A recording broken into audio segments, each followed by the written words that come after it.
தமிழன் ஓட்டு போட மாட்டான். யாருக்கு? பிஜேபிக்கு. அவன் ஓட்டை பிடுங்கு. இந்திக்காரன் 50 லட்சம் பேரை உள்ளே கொண்டு வா, 50 பேரையும் சேரு. எனக்கு 5% ஓட்டு ப்ளஸ்ஸு, திமுகவுக்கு 10% ஓட்டு மைனஸு. ஆளுநர் சரியாக தான் இருக்காரு. நாங்கள் இப்பயும் சொல்கிறோங்க, ஆளுநர் வந்தால் பரவாயில்லைங்க, அது அல்லகை. RN ரவின்னு சொல்கிறதுக்கு போல RSS ரவின்னு சொல்லிட்டு போங்க. தமிழ்நாடு வரலாறுலேயே சந்திக்கவே கூடாத ஒரு நபர் RN ரவி. இல்லை இப்படிலாம் சொன்னால் உங்களை ஆன்டி இண்டியன் சொல்ல மாட்டாங்களா? இப்போ பிரதமர் மோடி எங்களை எப்படி வச்சுருக்காரு? நாங்கள் எது பேசினாலும் தான் இவங்கெல்லாம் பாகிஸ்தான் உளவாளிங்கிறார், ஆப்கானிஸ்தானுங்கிறாரு. நல்ல வேலை என்ன ஆப்பிரிக்கன்னு சொல்லாமல் இருப்பார். என்னை பார்த்தா சொல்லிடுவோம் அந்த ஆள். அது அண்ணா திமுக இல்லை சார், அது ஆரிய திமுக. இன்றைக்கே தான் அமித்ஷா திமுகவாக மாறுது. இங்கேருந்து 100 பேர் டெல்லியில் போய் கோமணத்தோட உண்ணாவிரதம் தான். இதே பிரதமர் மோடி எடுத்து என்ன ரெமெடி கொடுத்தாரு? விவசாயத்துக்கும் நடிகர் விஜய்க்கும் சம்மந்தம் இருக்கா? இவன் அரை நிர்வாணமாக அங்கே பட்னிக்காக போகிறான்னா சார், பட்னிக்கு போகிறான்னா. இவன் கொளுத்து போய் பணத்துக்காக அரை நிர்வாணமாக நடிகையோட போராடுவான். நாங்கள் கடவுளையே எதிர்த்த ஒரு தலைவன் கலைஞர். ஒரு பழமொழி சொல்லுவோம், திமுககாரனை அப்போ தூங்கினவனை எழுப்பி கேட்டால் கடவுள் இல்லைன்னு சொல்றிய, ஏன் அண்ணா கலைஞர் இருக்காருல போயாமா. தமிழக வெற்றி கழக தலைவர் விஜய் என்ன சொல்லுவாருன்னா, விவசாயிகளுக்கு நீங்கள் எதுவுமே பண்ணலை, மழையில் குடோன்லாம் ஏற்பாடு பண்ணல, நெல் குடோன்லாம். அது மாதிரி நீங்கள் அறிவற்றவர்களுக்காக ஒரு அறிவு திருவிழா நடத்துகிறீங்க, எங்களை வசைப்பாடுவதற்காகவே நீங்கள் வேலை பார்க்குறீங்க. அப்போ அது உண்மையிலே நீங்கள் எங்களை பார்த்து பயப்படுறீங்கன்னு சொல்கிறார். அந்த அறிவு திருவிழாவுக்கு இருந்தாலும் வந்திருந்தான்னு வச்சுக்கோங்க, அட்லீஸ்ட்டு கொஞ்சம் அறிவாவது வந்திருக்கும். இந்த விஜய்க்கு அழைப்பும் கொடுத்தோம், நான் வந்துடுறியான்னு. வந்திருந்தாலும் அறிவு வந்திருக்கும். இந்த மாதிரி கேள்வி கேட்டிருக்க மாட்டார். நான் திரும்பி ஒரே ஒரு கேள்வி கேட்குறேன். விஜய் நாளைக்கு காலைல துணிச்சல் வந்து அறிக்கை கொடுக்க சொல்லுங்கள். இங்கேருந்து பிரதமர் மோடி மனசாட்சியே எல்லாமே தமிழ்நாட்டுக்கு விவசாயிகளை பார்த்து, நான் இருக்கேன் கவலைப்படாதீங்கோ, நீங்கள் பேசுகிற தமிழ் கேட்க முடியல, வருத்தமாக இருக்குது, ஆனால் விவசாயிகளுக்காக நான் இருக்கேன், லேட்டாக வந்ததுக்கு மன்னிப்பு கேட்குறேன், இங்கே பேசினாருன்னு அது யோக்கியம். ஐயாக்கு நீ இங்கேருந்து 100 பேர் டெல்லியில் போய் கோமணத்தோட உண்ணாவிரதம் தான். இதே பிரதமர் மோடி எடுத்து என்ன ரெமெடி கொடுத்தாரு? அன்னைக்கு என்ன நடிகர் விஜய் போய் கோமணத்தோட உண்ணாவிரதம் தர? நீ கோமணமே இல்லாமல் ஷூட்டிங்கில் போய் நிற்ப. ஆனால் இந்த அப்பாவி விவசாயிகளை பற்றி என்னைக்கா நீ கவலைப்பட்டிருக்கியா? விவசாயத்துக்கும் நடிகர் விஜய்க்கும் சம்மந்தம் இருக்கா? இவன் அரை நிர்வாணமாக அங்கே பட்னிக்காக போகிறான்னா சார், பட்னிக்கு போகிறான்னா. இவன் கொளுத்து போய் பணத்துக்காக அரை நிர்வாணமாக நடிகையோட போராடுவான். யாரை சார் கேள்வி கேட்குறீங்க? இவெல்லாம் ஒரு அரசியல்வாதின்னு பிடிச்சிட்டு திமுக கேள்வி கேட்குறாருன்னா எங்களுக்கே அச்சிக்கமாக இருக்குது. இல்லை, உதய்க்கும் விஜய்க்கும் தான் போட்டி. ஏன்னா அவரும் சினிமாவில் தான் வந்தார். இப்போ தானே திட்டினேன், மறுபடியும் திட்டுறதுக்கு எங்களுக்கு வெக்கமாக இருக்குது சார். உதயநிதி ஸ்டாலினுங்கிறவர் அது நெல் சார், புரியுதா இல்லையா? அது முளைஞ்சி வெளியில் வந்ததுன்னா 10 பேருக்கு பயன்பெறும், 10 உயிரை காப்பாற்றும். அது புல்லுக்கு கூட லாய்க்கு இல்லை, புரியுதா இல்லையா? அதனால் நெல்லுக்கு பாயிற தண்ணி சமீபத்தில் புல்லுக்கும் பாயும். அது பெருசுப்படுத்த வேண்டாம். அதனால ஏதோ சொல்லிட்டு திரியிட்டோம், உதயநிதி ஸ்டாலினுக்கு நான் தான் போட்டியாக வரேன்னு. அது போகும்போது பார்த்துக்குவோம் சார். பூத் ஏஜென்ட் இருக்கானான்னு அப்புறம் முடிவிடுவோம்.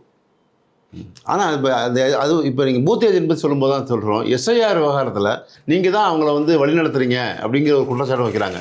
ஒரு பக்கம் SIRக்கு எதிராக நீங்கள் வழக்கம் போடுறீங்க, ரெண்டுமே செய்கிறீங்க ஒரே நேரத்தில் அப்படிங்கிற மாதிரி சொல்கிறாங்க. எங்களுக்கு தமிழ்நாட்டு வாக்காளர்களோட வாக்குரிமை ரொம்ப முக்கியம். SIR நீ கொண்டு வந்தது வாக்காளர் பட்டியலில் தவறு இருக்கக்கூடாதுன்னு இல்லை, தமிழர்களோட வாக்கை பறிக்கணும், வெளி மாநிலத்திலேருந்து இந்திக்காரன் ஓட்டெல்லாம் சேர்க்கணும். முதல்ல இதுதான் உண்மையான கான்செப்டு. அதுவே பாதி அரசியல் கட்சிக்காரனுக்கு புரியலை. நாங்கள் அது நடந்துடக்கூடாதுன்னு கோர்ட்டுக்கு ஒரு பக்கம் போய் அதை தடுக்க சொல்லிட்டோம். இன்கேஸ் கோர்ட்டு தடுக்கலை, இப்போ யார் ஏமாளி? நாம் ஏமாந்துடக்கூடாது. நாங்கள் இறங்கி வேலை பார்த்துட்ருக்கோம். என்ன வேலை பார்க்குறோம்? எங்கள் வாக்குரிமை பறிபேறக்கூடாது. இப்போ உங்களுக்கு ஃபார்ம் ஃபில் பண்ண தெரியலையா, நான் பண்ணித்தரேன். இல்லை நீங்கள் கொடுத்த படிவம் அந்த ஓட்டுப்பட்டியலில் சேர்ந்துருச்சா சேரலையா, உங்களால் செக் பண்ண முடியலையா, நான் போய் செக் பண்ணுறேன். அதுக்காக நாங்கள் SIR ஏற்றுக்கிட்டோன்னு அர்த்தம் கிடையாது. நீங்கள் எல்லாத்தையும் இதை நாங்கள் அதாவது முன்னெச்சரிக்கையாக எல்லாருக்கும் வாக்குரிமை பறிப்போக்கூடாதுன்னு இருக்கோம். அதே இந்திக்காரன் எல்லா பேரையும் உறுதிமொழி பத்திரம் கொடுத்து ஃபார்ம் 6ல் உள்ளே சேர்றான்னு சொல்கிறான் பாருங்க, அதை தடுக்கிறதுல இருக்கும். ஒரு 50 லட்சம் ஓட்டை சேர்த்துட்டான்னு வச்சுங்க, 8% அவுட்டு. அவ்வளோ பேரும் பிஜேபிக்காரன். அங்கே ஓட்டு போட்டவங்களாம் இங்கே அவனுக்கு தாமரை தானே தெரியும் வடநாட்டு. அந்த ஒன்றுக்காக தான் அவன் இந்த வேலையே செய்கிறான். உங்களுக்கு புரியுது? ஒரே வரி, தமிழன் ஓட்டு போட மாட்டான் யாருக்கு? பிஜேபிக்கு. அவன் ஓட்டை பிடுங்கு, சேர்க்குற மாதிரி சேரு, 1 கோடி பேரை நீக்கு, 6 கோடியில் 1 கோடி நீக்கு. இந்திக்காரன் 50 லட்சம் பேரை உள்ளே கொண்டு வா, 50 பேரையும் சேரு, எனக்கு 5% ஓட்டு ப்ளஸ்ஸு, திமுகவுக்கு 10% ஓட்டு மைனஸு. இதுதான் அவன் கணக்கு. இதுக்கு திமுக ஏமாறாது. நாங்கள் ஒரு முறையாக இருக்கோம். இந்திக்காரெல்லாம் எவனெல்லாம் ஓட்டில் உள்ளே சேர்க்குறானோ, சேர்க்குறவனுக்கு இங்கே என்னடா உனக்கு ஓட்டுன்னு அந்த பட்டியல் சரியாக இருக்கா, அவன் அங்கே ஓட்டு உரிமை இருக்கா, டபுள் என்ட்ரி எப்படா வரும், அதை நிறுத்தி அவங்கள ஓட்டு போட விடாமல் துரத்துறது தான் எங்கள் வேலை. 2026 மிகப்பெரிய மாபெரும் வெற்றி பெறதுக்கு வாழ்த்துக்கள். நன்றி சார், நன்றி சார். உங்கள் வாக்கு பழிக்கிட்டு சார். ஆளுநருக்கு வந்து ஒரு ஒரு இக்கட்டு ஏற்படுத்துவதற்கான ஒரு சூழ்நிலை நீங்கள் ஏற்படுத்திக்கிட்டே இருக்கீங்க அப்படின்னு அவங்க உங்களை சொல்கிறாங்க. ஆளுநர் சரியாக தான் இருக்காரு, இக்கட்டை ஏற்படுத்திக்கிட்டே. நாங்கள் இப்பயும் சொல்கிறோங்க, ஆளுநர் வந்தால் பரவாயில்லைங்க, அது அல்லகை, புரியுதா இல்லையா? அது வந்து எஜமானுக்கு விசுவாசமான எடுபடி. அதனால் அவர் வந்து பிஜேபிக்கு ஒரு பவர் ஏஜென்ட்டு. அந்த ஆள் இங்கே கொண்டு வந்து வச்சுக்கிட்டு அவன் வந்தாலும் RN ரவின்னு சொல்கிறதுக்கு போல RSS ரவின்னு சொல்லிட்டு போங்க. அந்த அளவுக்கு தமிழ்நாட்டில் அந்த ஆள் அவ்வளோ பெரிய கலவரத்தையும், மத கலவரத்தையும், ஜாதி கலவரத்தையும், மொழி கலவரத்தையும் உருவாக்கின ஒரே ஆள் எனக்கு தெரிஞ்சு இந்த வரலாறுலேயே, தமிழ்நாடு வரலாறுலேயே சந்திக்கவே கூடாத ஒரு நபர் RN ரவி. அந்த ஆள் வந்ததுலேருந்து அவ்வளோ கலவரம், அவ்வளோ பிரச்சனை, மொழியில் பிரச்சனை. வெள்ளக்காரன் என்னவோ இவங்களை கேட்டுட்டு தான் அங்கே விட்டுட்டு போன மாதிரி இந்த ஆள் பேசினார். மொழியை இன்னும் இவங்க கண்டுபிடிச்ச மாதிரி கீழடிக்கு இவர் ஒரு விளக்கம் கொடுத்தாரு. IAS IPS ஆஃபீஸருங்களாம் தேர்வு செய்த மாணவர்களை கொண்டு வந்து உட்கார வச்சு மாநில அரசை மதிக்காதுன்னு சொல்லி கொடுத்தா ஆள், புரியுதா இல்லையா? பட்டியலிடத்தில் இருக்க 100 இளைஞர்களை பிடிச்சி பூநூல் போட்டு விட்டுட்டு இனிமேல் நீ உயர்ந்தவன் ஆகிட்டேன்னாரு. அப்போ பூநூல் போடாதவங்களாம் ஒடுக்கப்பட்டவனா? அதுக்கு என்ன கோணத்தில் இவர் சொன்னார்? அந்த அளவுக்கு வெறி பிடிச்சி போய் இந்த ஆள் ஒரு அஜெண்டாவோட சுற்றினார். அதுக்கெல்லாம் கடிவாளம் கொடுக்குற இடத்துல தமிழ்நாடு முதலமைச்சர் இருக்கார். இங்கே எடுபடலை. ஆட்டுக்கு தாடி எப்படி தேவையில்லாததோ நம்ம நாட்டுக்கு கவர்னருங்கிற பாடியே தேவையில்லைங்க. அது இந்த பாடி டெட் பாடி. இல்லை, உங்களுக்கு சாதகமான ஒரு அம்சமாக இருந்தால் நீங்கள் வந்து அந்த ஆளுநரை சந்தோஷிப்பதும், நீங்கள் வந்து அப்படி இல்லைன்னா வஞ்சிப்பதும் இயல்பாக இருக்கும். ஆளுநர் எதுக்கு? மாநில அரசுக்கு கொடுக்குற மசோதாவுக்கு பாஸ் பண்ணுறதும், தகவல் அங்கே பரிமாறுறது. ஏதேனும் தகவல்னு சொன்னால் முதல்வர் இல்லாத நேரங்களில், ஆட்சி இல்லாத நேரத்தில் காபந்து சர்க்காருக்கு இவர் கை கொடுக்கறது. இவ்வளோதான் ஒரு அதிகாரம். நீ அதை விட்டுட்டு ஏன் நான் கேட்குறேன், ஆளுநரை நீங்களே வந்து அசம்பிளியில் வந்து மசோதாவை ரெடி பண்ணுங்களேன். ஏன் தேவையில்லைன்னா தூக்கி ஆளுநருக்கு பார்லிமெண்ட்லேயே மாற்றி ஒரு சீட்டு ஒன்று வாங்கிட்டு வந்துருங்களேன். 234க்கு பதிலாக 235வது தொகுதியில் ஆளுநர் நிற்பார் போட்டு தான் வாங்கிட்டு வாங்கல. நியமன உறுப்பினர் மாதிரி. நியமன உறுப்பினர் இவரை போட முடியாது, ஏன்னா அது ஃபாரினர்ஸில் போகணும். அதுக்கு இவர் தகுதி இல்லை. அதனால் அப்போ இவர் எதுக்கு தான் தகுதின்றீங்க? இவர் எதுக்குமே தகுதி இல்லை, எடுபடி வேலை பார்க்க தான் தகுதி. இங்கே நாட்டில் ஊரில் கலவரத்தை உண்டு பண்ணுறது தான் அவர் வேலை. போயிட்டே இருப்பார், வைக்க போகிறவங்க நின்றுதுன்னா கொளுத்தி போட்டுட்டு சட்டம் ஒழுங்கு சரியில்லைன்னு இவரே சொல்லுவார். அது அதை மாதிரி கை. அதனால் அது RSSோட சித்தாந்தம். இது இங்கே தமிழ்நாட்டுக்கு எடுப்படாது. இது நாங்கள் சமூக நீதி மண், சமூக நீதியில் போராடி ஜெயிச்ச மண்.